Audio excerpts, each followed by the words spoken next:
right, we're recording. Yes, we are. So we're good. All right. Hello, everyone, and welcome into another part, or my final part, I should say, of this official 2025/2025 or 2025/2026 women's basketball preview in the Crossroads League.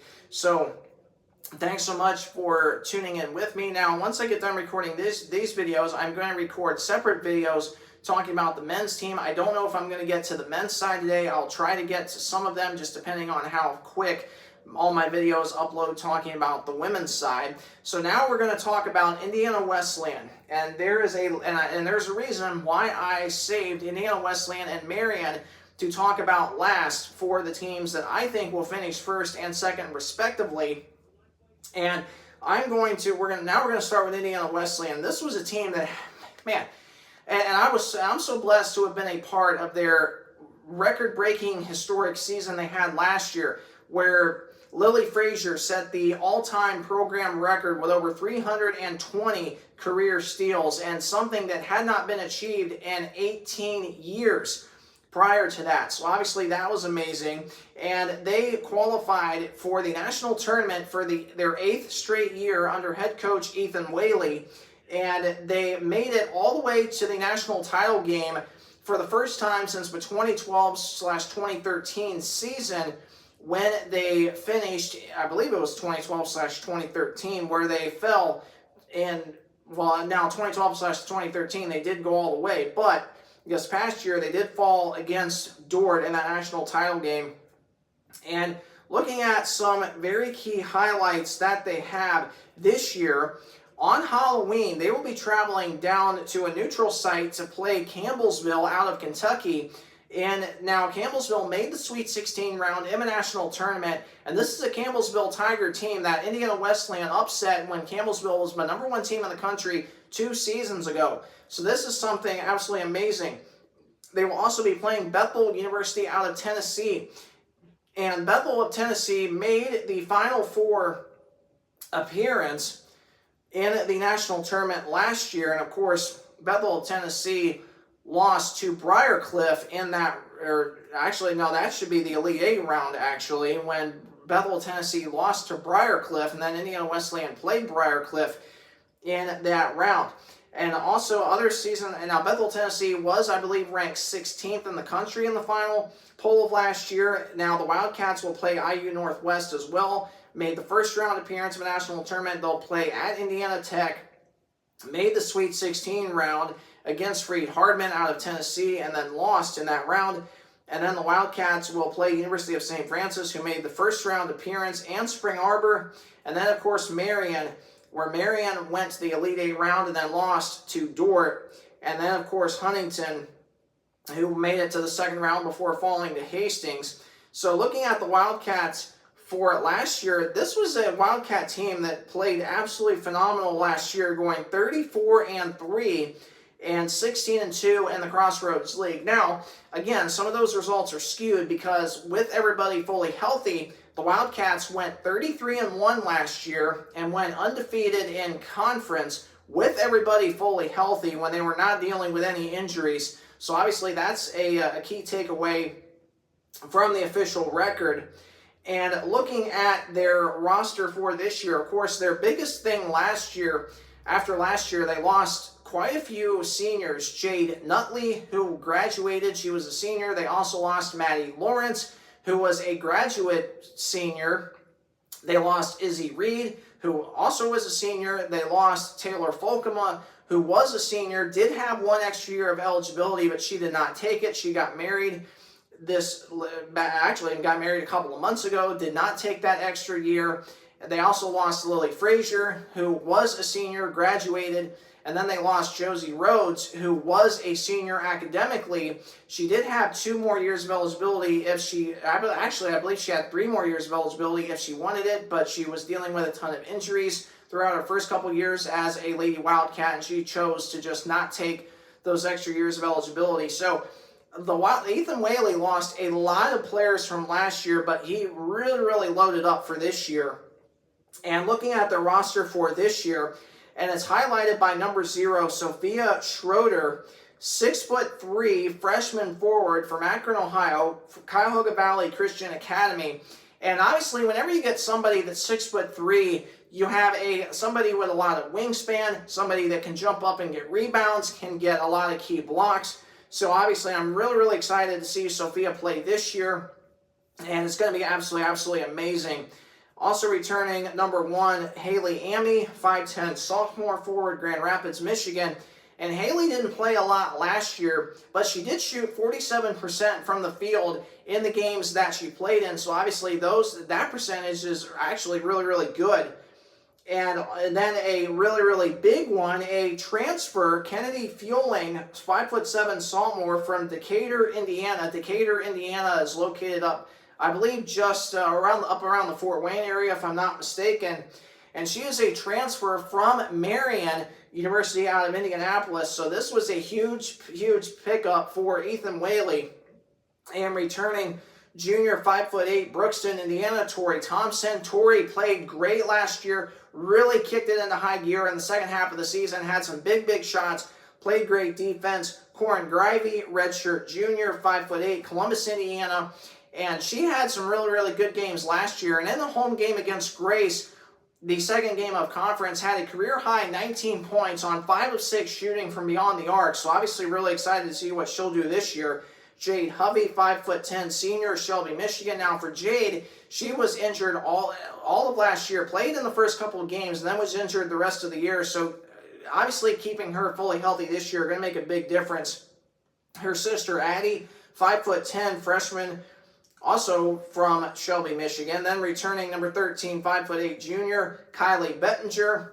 And for Kylie, looking forward to seeing her play this year. Now, she struggled shooting last year, shot just 25% from the field and from beyond the arc, but she did have some big threes when it mattered most. And returning junior, 5'8", Evansville, Indiana, number 20, Emily Mattingly. Of course, Kylie Bettinger, number 13, Addie Hovey, number 12. For Mattingly, number 20, she played great in the second half of the year.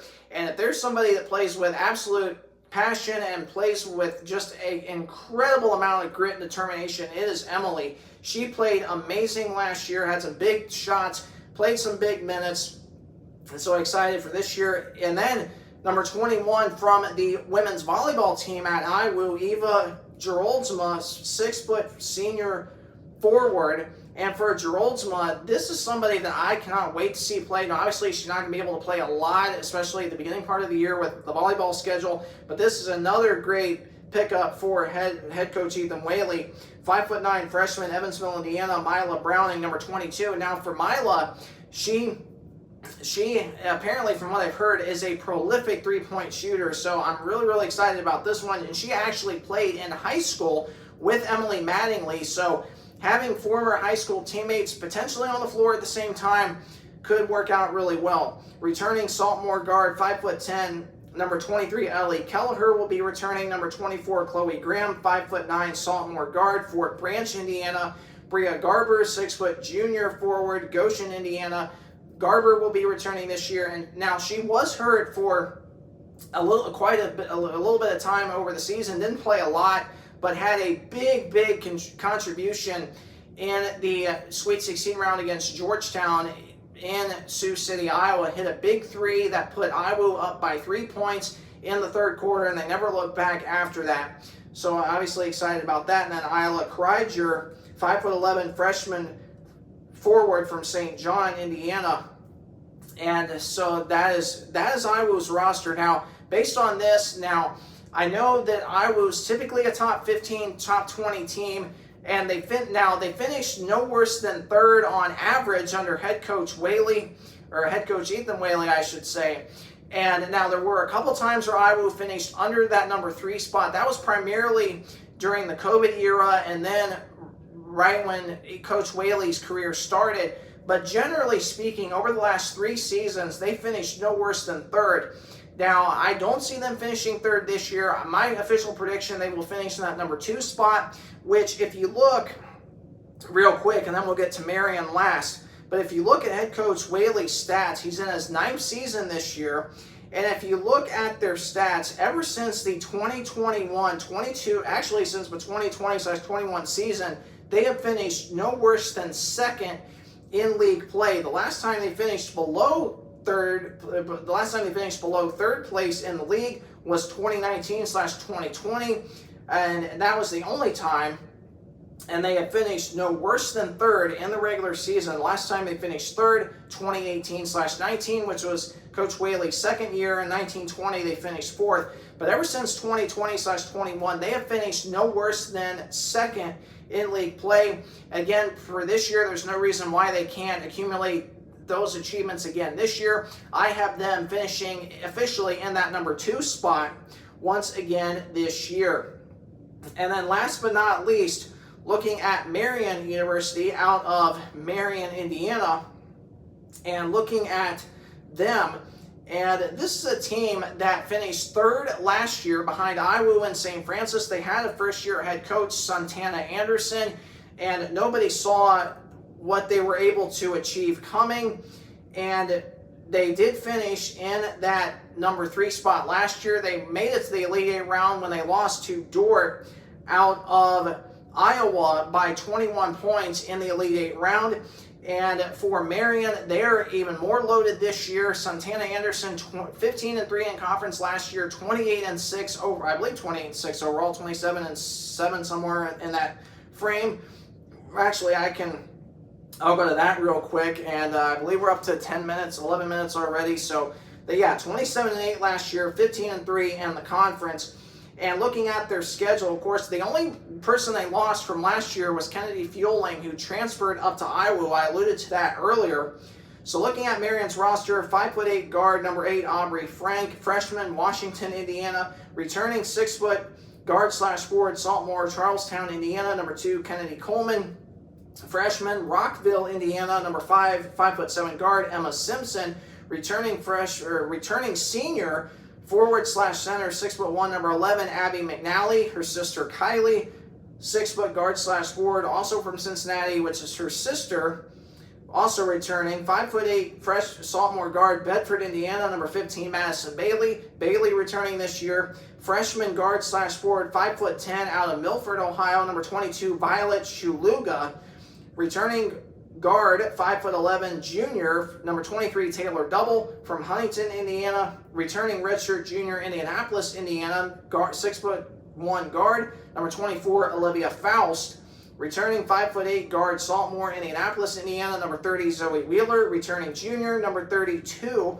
5'7" guard, Middlebury, Indiana, Eva Fisher, returning freshman or returning forward/center. Boy, it's easy to get tongue-tied. Forward center, 6'2", Saltmore, Centreville, Ohio, number 33, Emily Grimm. Number 34, Kenna Kirby, returning redshirt junior, guard, 5'8", from Pittsboro, Indiana. And a freshman from Evansville, Indiana, 6'5", center, number 42, Kayleese Mitchell.